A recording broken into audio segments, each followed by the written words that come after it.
There's been a book written called The Woman Who Walked into the Sea, and it's actually about the first family that George Huntington placed in the medical literature. And it's about the woman who had Huntington's disease, and one night her husband comes home, they lived on Long Island, and she fixes dinner for him, irons his shirts, and then goes out and walks into the sea and drowns herself because she has self-identified the first symptoms of Huntington's disease and doesn't wish to live with Huntington's disease.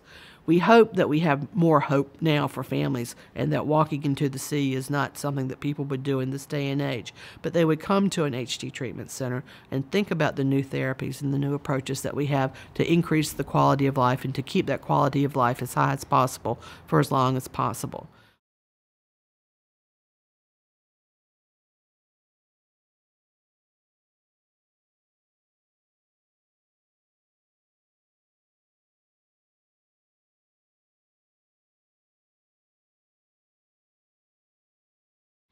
I remember my sister told me my youngest sister went to check on him, and the siblings were taking turns checking on him, and she brought him some food, and he was really hungry, so he ate immediately, and he ate very quickly, and he choked while she was there.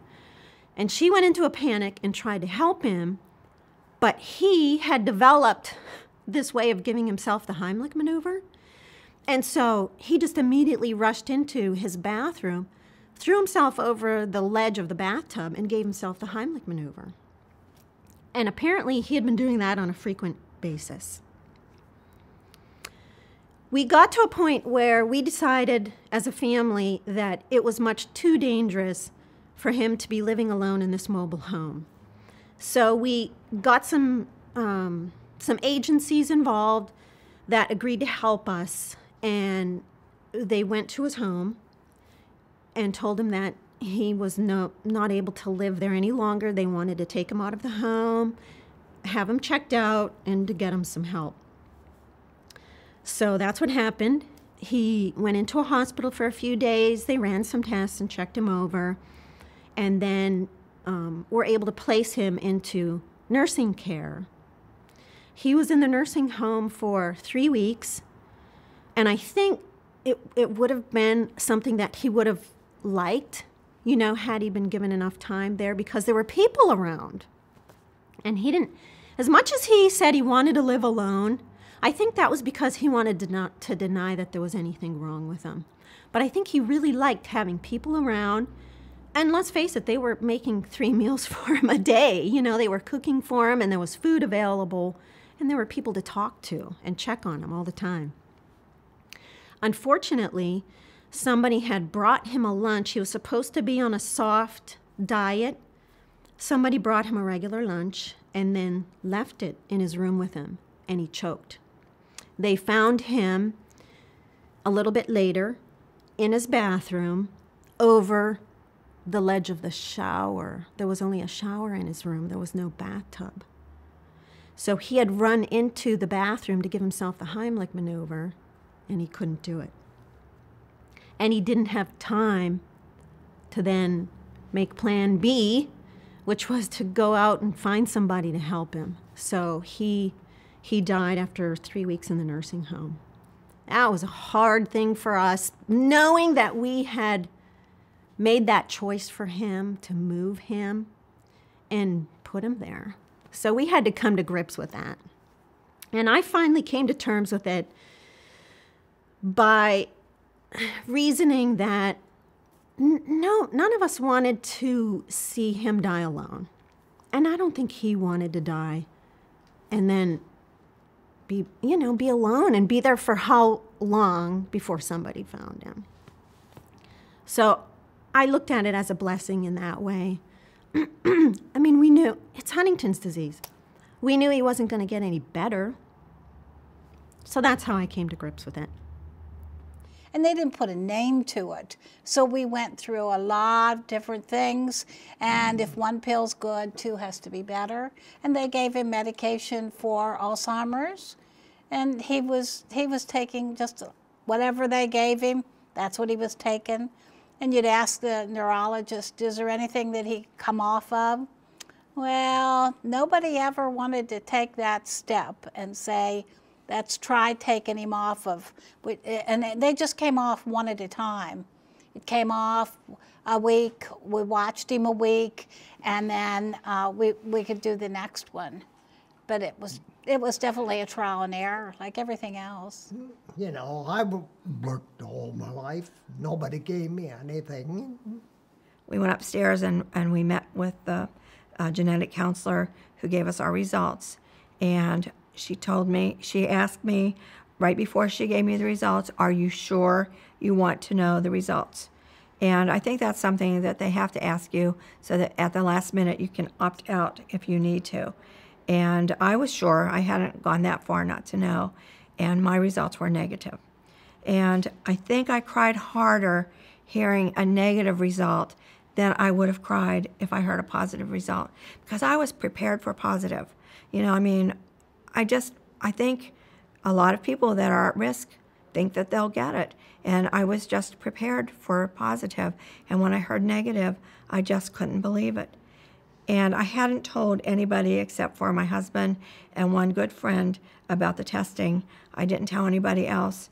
So when we left there, and I can remember walking along the streets of Oakland just absolutely being in a daze, you know, thinking, I can't believe it's negative. And the first thing we did was we went to Mount Lebanon, where my older daughter lived, and we went to her house and told her, you know, that I'd been tested. And she was happy, you know, but I don't think it was, you know, she's a speech pathologist, so she has a science background too, but I don't think it had bothered her as much as it bothered my younger daughter. And my younger daughter was living in LA at the time. So when we went home, I called my daughter in LA, who was still at work. She's a microbiologist, and she just cried and cried for like 5 minutes. We couldn't talk because she was so happy to hear that I'd had that test and that it was negative. And now she has a child, and we're very happy to have a little baby boy in the family. So many times, too, they have a lot of movement, and some of the staff thinks they're hitting them. We have to talk to them about that, too. That it's a big movement like this. You know, it's a strong, big movement. Like one husband said, I don't know whether she was hitting me or if it was the Huntington's disease. But it's a big movement, and staff becomes afraid of the people.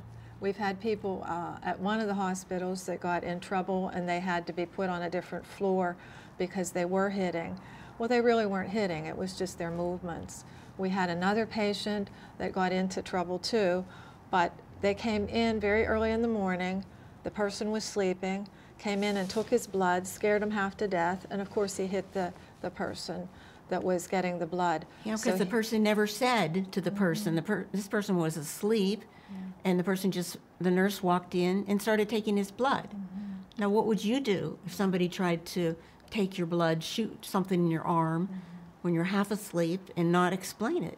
So this person was treating the person with Huntington's disease as a thing, as a person who is completely out of it. The time that he had these symptoms, he was progressing pretty quickly, and we weren't keeping up with the symptoms with his medication. So he would still go through periods of rage and periods of aggression. And it did come down to one day we were fighting over money or something simple about where to put a check here or there. Yeah. And he ended up pinning me down and trying to strangle me. So he was removed from the home again. And I had pretty much figured, that's it. I can't do any more. And he was incarcerated for that. But I knew that he didn't need to go to prison. I knew that he needed to get help. So we advocated to the courts to have him... The Huntington's disease gave me a not guilty by insanity, basically. And I spent a year at the insane asylum. And it sounds so funny when you say it that way. But he was at the mental hospital. He was committed for a year. But I was taking my meds. And, you know, I had 3 squares a day. And no aggressions. Yeah, no aggressions in there. I had a couple of times that I really wanted to hit somebody, but I didn't. I've mentioned that, there is a cure for Huntington's disease. And some intelligent doctors really think that this is the route people should go. And that is, if people who are at risk or have Huntington's disease just don't reproduce, then it would eradicate the disease. Wow, really? Wouldn't that be a cure for all diseases? So maybe if people just didn't mate, then we'd have a cure for cancer. We have a cure for lung disease. We'd have a cure for just about every disease in the world, including Huntington's disease. I mean, we'd cease to exist as a human race, but we would cure all the diseases from the planet. That is a good way about going things. So, I don't believe in that. My mom was at risk for Huntington's disease. I guess some cold winter night, her and my dad got together, and this is the result. And she could have made the decision not to have children because she was at risk for Huntington's disease. But I'm kind of happy that she had the decision to have children. A young woman who was asymptomatic, meaning she had no symptoms of Huntington's disease whatsoever, had gone to her local doctor to get tested for the HD gene. And his nurse called her up a few weeks after she'd had her blood drawn and said, "Do you have the number for the local hospice unit? Because you've got this fatal disease and you're going to die." Now, she had the gene for Huntington's disease, but she didn't have any symptoms yet. She wasn't sick from the Huntington's disease yet. Yeah, it'll happen later in life, but it could happen 20 years from now. So you don't need to really scare the bejesus out of people through the testing process. You really need to do that in a competent fashion. My dream, of course, is that there would be a cure for this disease, and that would happen soon, because I'm pretty sick of, being in this fight. I'm pretty tired of being in this fight. I mean, I count it as a blessing that I am here to fight. And I don't think I earned or deserved a negative test result. Certainly not. My brother didn't earn or deserve a positive result and to die from this disease. So I do fight to get to that day when we have a cure. I think it's why I'm here. I mean, I've had a good life, and now I have Huntington's disease. It don't bother me. I lived a real good life. That's the way it is. Take it or leave it.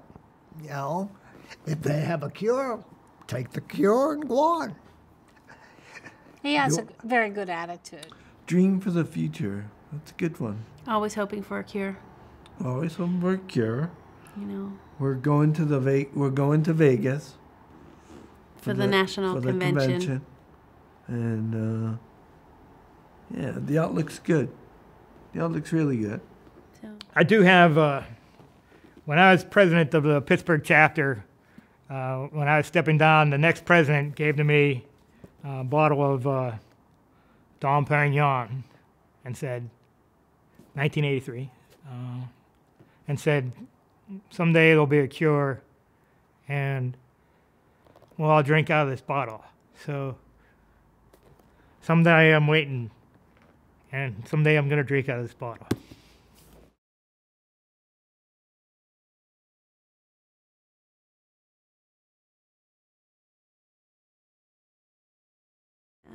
He was an old insane asylum. Yeah, it is. I know. He was committed to the mental hospital. I had to think of it. I don't know what the correct PC word is. We can't put insane asylum in a video. Oh, we can.